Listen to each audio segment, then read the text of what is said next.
welcome to Cannabis Tech Talks, your weekly source for news and insights at the intersection of cannabis and technology. Shout out to our title sponsor, Polyscience, for supporting this podcast and helping us bring you the latest developments in this exciting field. I'm Patricia Miller, Executive Editor with Cannabis and Tech Today. Joining me for this episode is Sarah Jane Bergman, otherwise known as the Sommelier.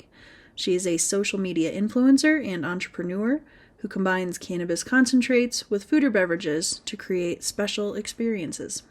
In this episode, we'll discuss her social media strategy and cover some tips for elevating your brand through collaborative marketing. Let's dive in. So tell me about your business. How do you make your money, and what's kind of the goal of Sommelier? So I do basically a lot of odds and ends, a lot of freelance work too. As for the goal of Sommelier, I want to continue to share my pairings with everybody, and basically do pairing events in little bars, pop-ups, because I like to travel and I love the lounge scene and the social clubs, but I'm not necessarily one to want to have my own club and be stuck in one physical location all the time. So this allows me to bring what I love, my pairings, my fruit and dab pairings or food and dab pairings, and my consulting services all over to a range of areas and share them with a wider audience. Oh, that's so cool. That sounds really fun. Thank you. I know. It's something, and rather than like a lot of people, you go into a job, I'm literally having to create a job and a career for myself from scratch. So it's been a lot of ups and downs, a lot of struggles, a lot of trial and error. During the whole time, like I was Sommelier, they created the Ganjier program, which is a cannabis sommelier certification program, which I've done the first step of certifications. I got my Ganjier certification, but it was just funny. I was like, I can't just go and be Ganjier, because I was like, before you guys even had that program, I was Sommelier. So I'm still keeping that. That's my name. That's my title. That I've got, bought all the web, have the Instagram, even though it's been deleted. I even managed to get the same handle back. Wow. So a lot of work has gone into it. Yeah, not giving it up. That's a journey. And how does the certified Ganjier, how does that play into your business? I would imagine it just helps give you a better understanding, more education on what you're already doing. It's a great program. It's something that I feel that I could probably.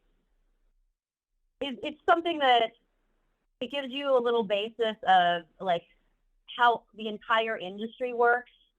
It's great for people that have some knowledge, a little knowledge, a lot of knowledge. There's definitely things I learned in there that I didn't know otherwise, but there's definitely a lot of stuff that just for as long as I've been in the industry, it was like, okay, we covered this. And so yeah. I'm excited to see when they add other steps to the certification, other levels, other tiers.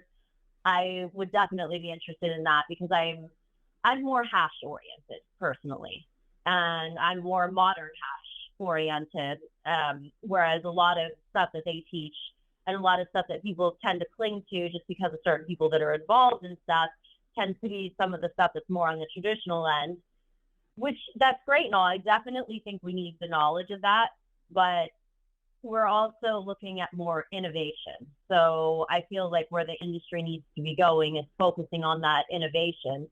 But I feel then again, just because of what I've already been doing with my pairings and stuff, I'm kind of like 3 levels ahead, and I'm like, I'm where you'd be on the advanced courses, just because I'm looking into, okay, how do we, pair these certain terpene classes, or, look at what these terpenes are, terpenes in food, and how does this affect the THC, CBD, CBN breakdown, all of that stuff.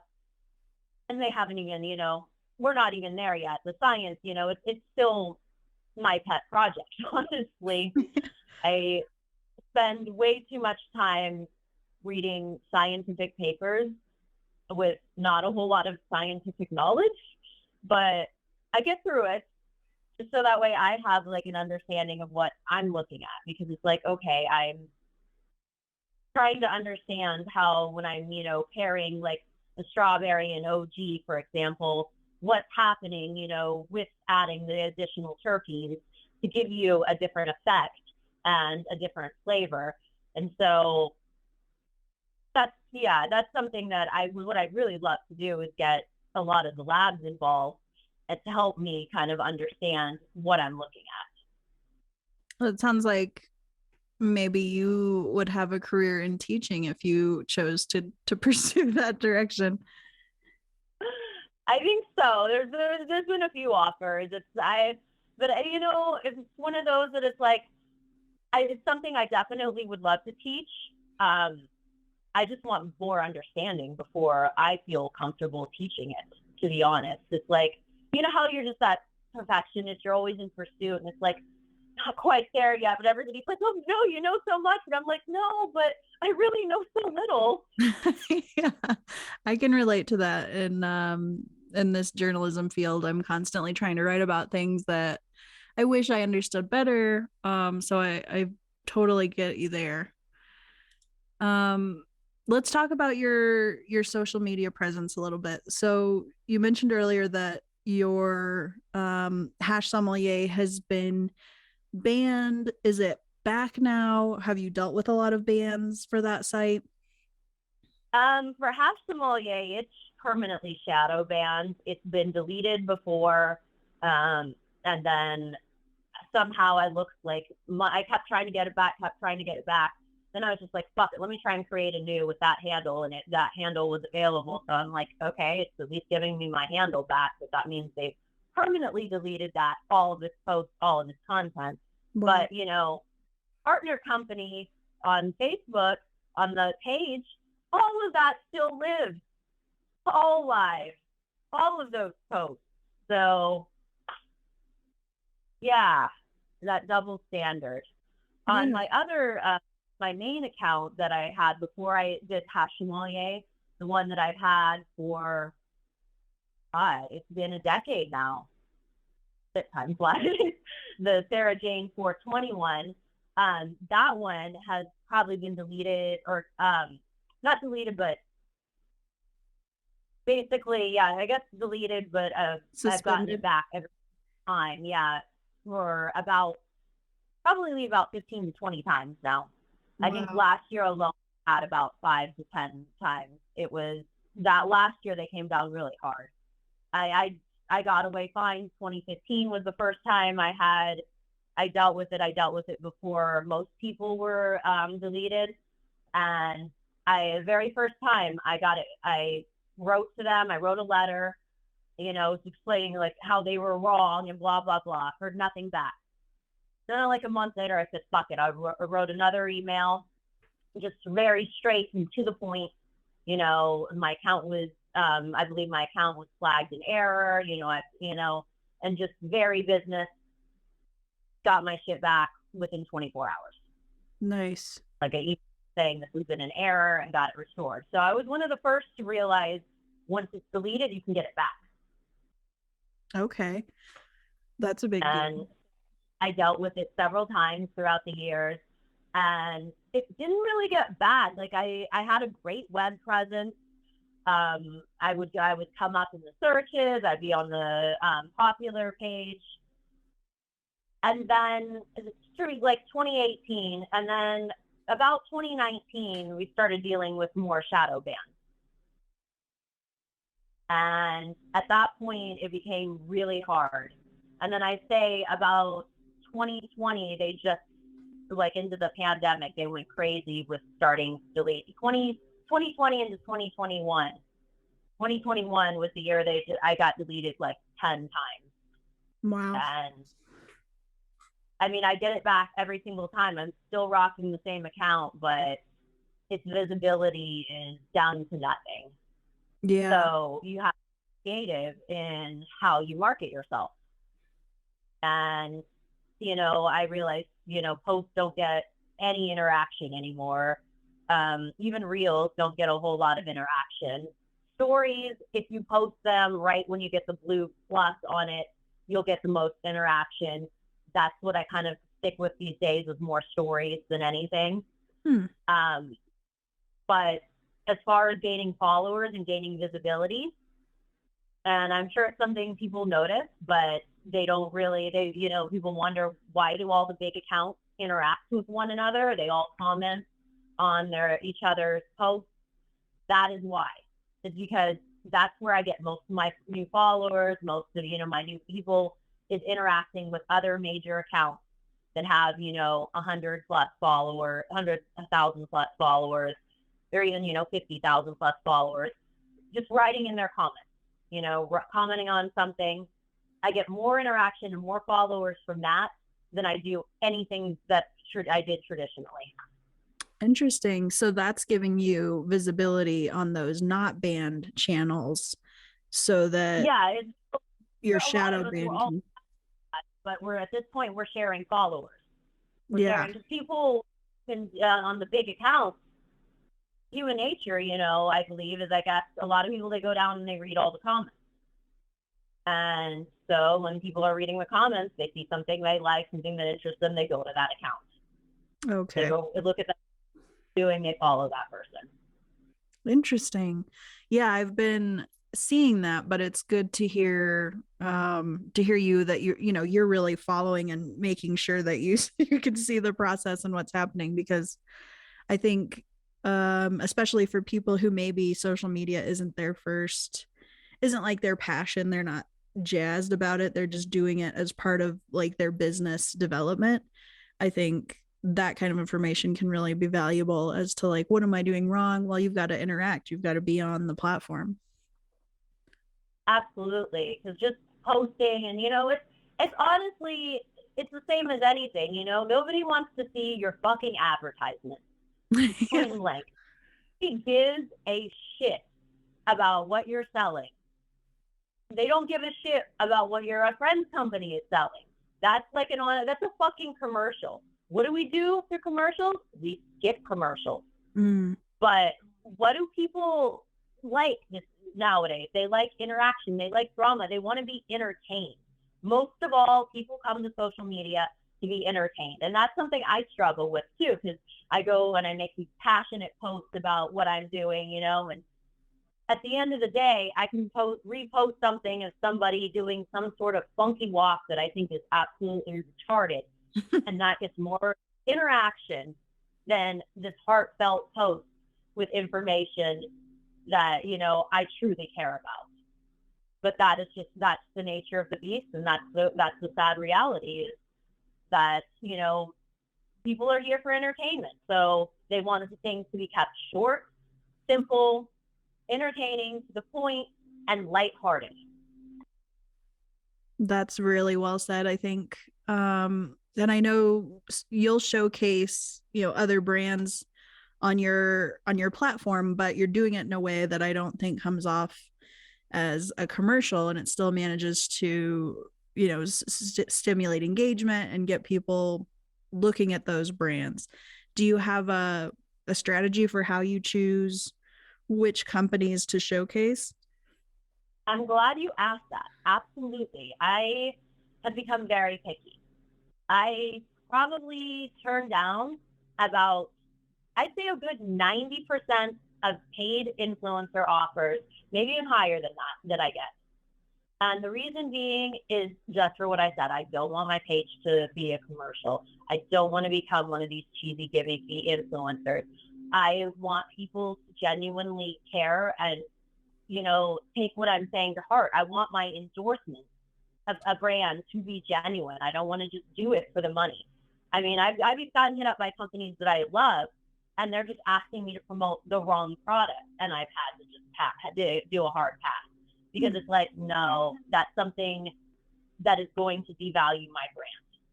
And that's something you have to look at, is the money that I'm going to make today worth what it's going to cost me in followers and in believability?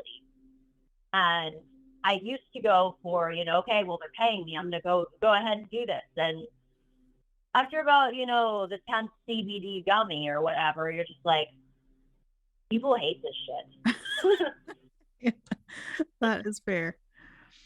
And does the brand's packaging play a role in what you choose to showcase? Yes and no. So getting into packaging, um, a brand's packaging really, I like to show stuff with good packaging. Obviously, packaging is very important for consumer attention. But if we were to get into packaging with concentrate and with just like storage with cannabis, that is something that I'm very passionate about. That's kind of a pet project, more along the lines of Hash Sommelier. Um, we have a major problem in our industry with the way stuff is stored. My example is, wouldn't store food in something that's not airtight, or actually, let's go with liquor or alcohol, beer. Your anything that's good is going to be in a glass bottle, and it's going to be a darker glass depending on the alcohol, and especially with like wine. Actually, wine is probably our better. Let's go with wine here. So wine, your expensive wines or any decent wine is going to be in a darker bottle to prevent any sort of you age wines, and this is why I'm going with this versus beer, because beers are meant to be enjoyed fresh, and beers I kind of would akin to flour, and hash I would do akin to wine in this, but basically hash and flour, anything THC degrades with light and air. So if you're getting either of those things into your product, it is going to oxidize. It is going to degrade. And what a lot of people don't think about is, yes, your product is great right when you try it, but what's going to happen after it's sitting on a dispensary shelf for up to 9, 10, 11 months? That's, if it's not stored properly, it's going to oxidize. It's going to break down. Terpenes are going to be lost. And what you get is this product that does not look or smell as fresh and taste as good as it should. And a lot of times that completely ruins a product, ruins the consumer's experience for a product. It also ruins the fact that if these products are stored properly, there's a whole new market that we have yet to even explore, which can be rare hash and storing hash, stuff the same as wine, stuff that can be stored 5, 10, 15 years potentially, if it is done right. And by right, it needs to be in a completely light locked. My recommendation is a Myron glass jar with a proper seal, not these fucking child-proof seals. The worst thing to ever happen to product storage in our industry is thinking that shit needs to be child-proof.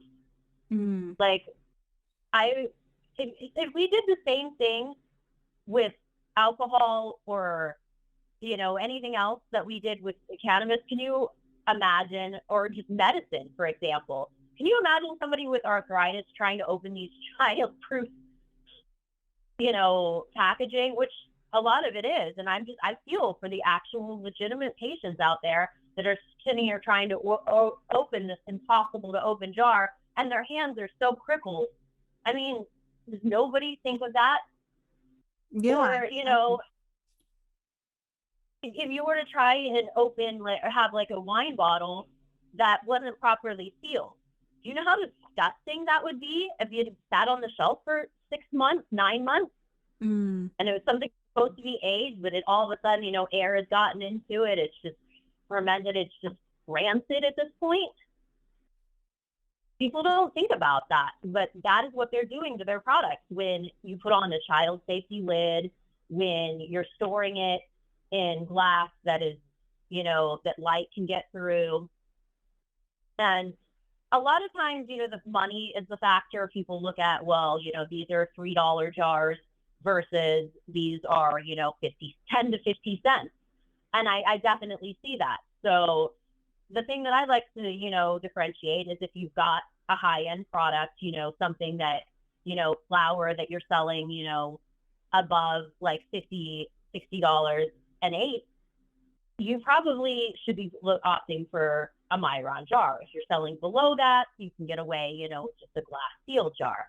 Same goes for concentrate. If you've got something that you're selling at a $70, $80, a gram, even a $60 a gram price point, if it's at that higher end, you definitely want a longer term storage, because you have to think about it. Your customers are taking this home, they're consuming it. A lot of them, they'll hoard these things for months, if not years. If they can, they'll get a little bit of everything. And consumers don't always, and shops do not always store products at the temperature that it needs to be. And they don't keep it, in the refrigerator, or, back seal it and put it in the freezer for long-term storage. So you have to think about designing a jar that's going to keep that product as fresh as possible for as long as possible. And I feel that keeping your product at its freshest is more important, speaks more volumes, about you as a company and the kind of products that you put out, than any sort of cool, branding, gimmicky marketing that you could possibly put on a package. But I do think there is a spot, that if you're at a very lower end, I could see, bottom line, and you're at a low end product, your margins are already slim to none. Okay, go ahead and opt for the cheaper jar. I consider, the bag, whatever, the cheapest way to store your product. It's not the greatest, but if, you're looking at such a low volume, such a low price point, on your product, I can understand that. It's the same, it's cheap wine. You get boxed wine. Kind of the same thing. Yeah. Well, it sounds like to me a theme and what you're talking about is protecting your reputation, and be that through carefully deciding what you showcase on your social media or how you package your products. That's all part of how your consumers are perceiving you and your brand reputation.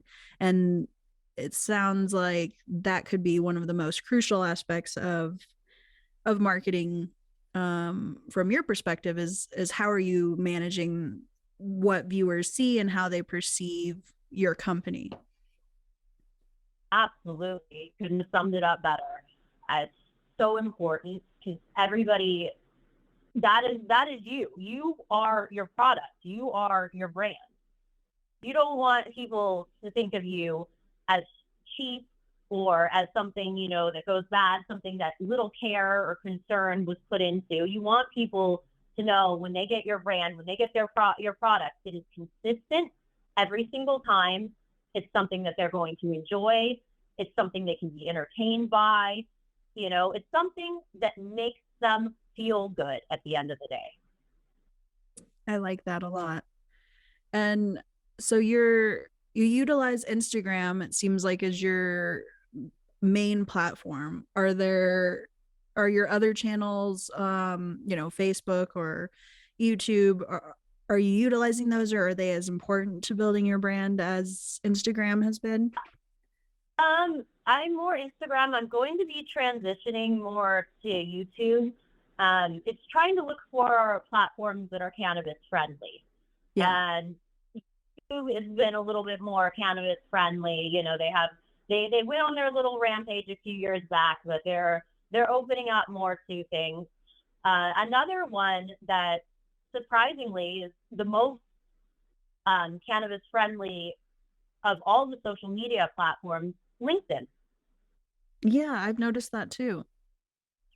They look at it as we're businesses. We are legitimate tax-paying businesses. We should be able to promote our brands and our businesses.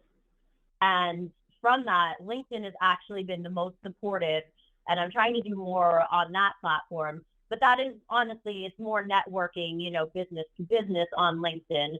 But that's still good, to be able to promote my brand within the industry. because a lot of the stuff what I do is more business to business. Yeah, absolutely. And I I guess you kind of have to find a different voice for each platform. Like you're a model, you're doing all of these things with hash and new products, and that lends itself well to the photography focused IG world, right? And everyone knows that sex sells in marketing, and you've used eroticism in a way as part of your strategy for IG. Are you finding other ways to translate that to the other platforms? So that's a tough one. It's actually something. It's kind of how I built up, and that's like where I came from. It's something that's hurting me now in trying to actually get my hash sommelier business off the ground. Because people look at those old pictures and all of a sudden, a lot of guys, they're all of a sudden they have ulterior motives when trying to work with you, and that is very frustrating. Oh. Because you take you seriously. However, what I will say from a marketing standpoint on Instagram, the only thing Instagram promotes on any of my posts is the sexy pictures. Huh. The only thing.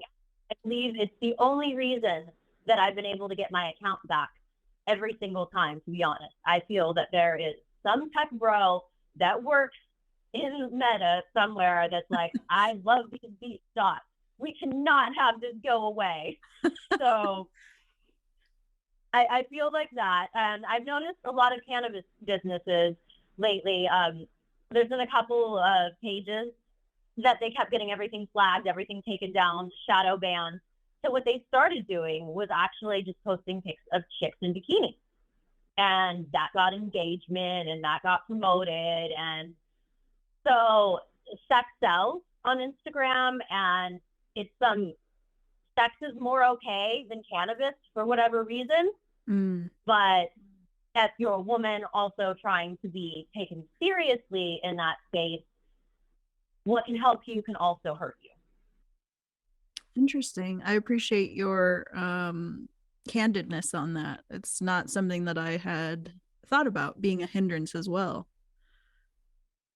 It most definitely is, because if you look at like a lot of females might be intimidated that would normally hire me or want to work with me, and I've noticed that just in the interaction I get with my little small hash sommelier page, it gets a lot more female interaction, and that's where I've had more females reach, more women have reached out to me and been like, hey, I'd like to work with you. I'd like to hire you. And they don't even know about my other page that has 70-some thousand followers until after the fact. So very interesting that, my little page with like 200 followers gets more, noticed more by women and better interaction than my page with 72,000 followers. Wow. And again, it goes back to that brand voice. I mean, everything has an impact, I guess. Absolutely. I know I'm going over our 20 minutes that you afforded me, and I really appreciate your insight. I've got two more questions for you if you can spare the time.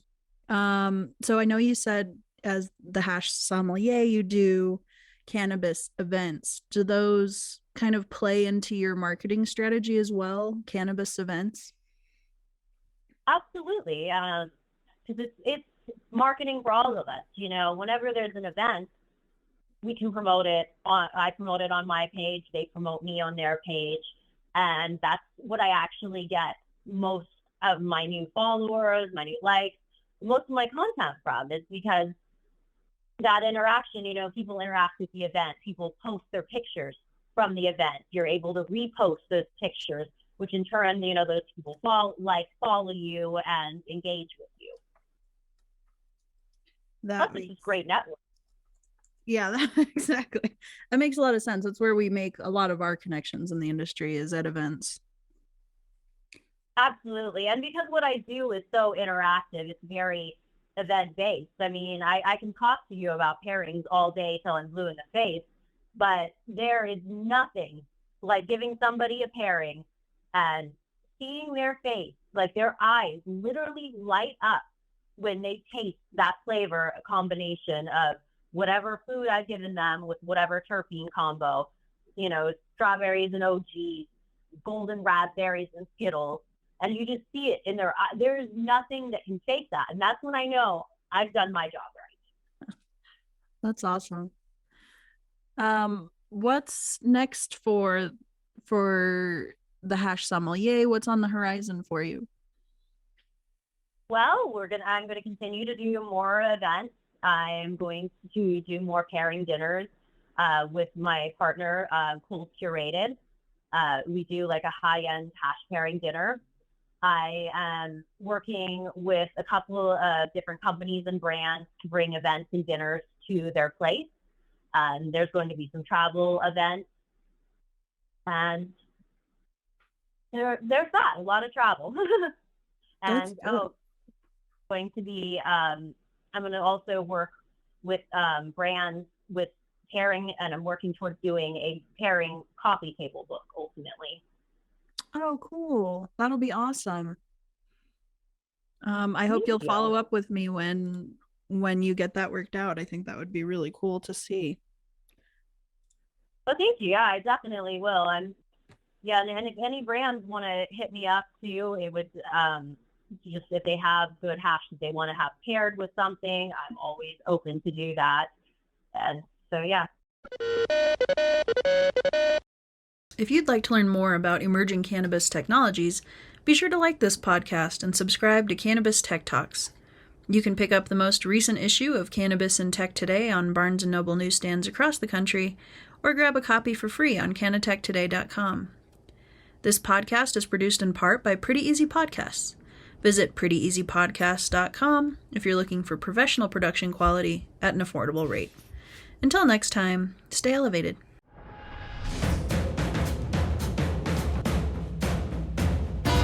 Hey, hello, I'm Tommy Chong from Cheech and Chong. Wait, you didn't think people would know who I am? Durachill. This is Durachill. This is Durachill. This is Durachill.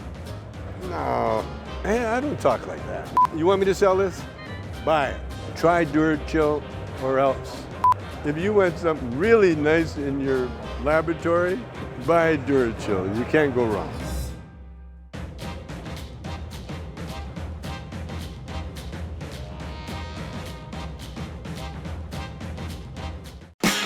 This show was produced by Cannabis Tech Today and Pretty Easy Podcasts. Go to prettyeasypodcast.com now if you're looking to get professional production help on your own podcast at an affordable rate. Pretty Easy Podcasts, making podcasting pretty easy.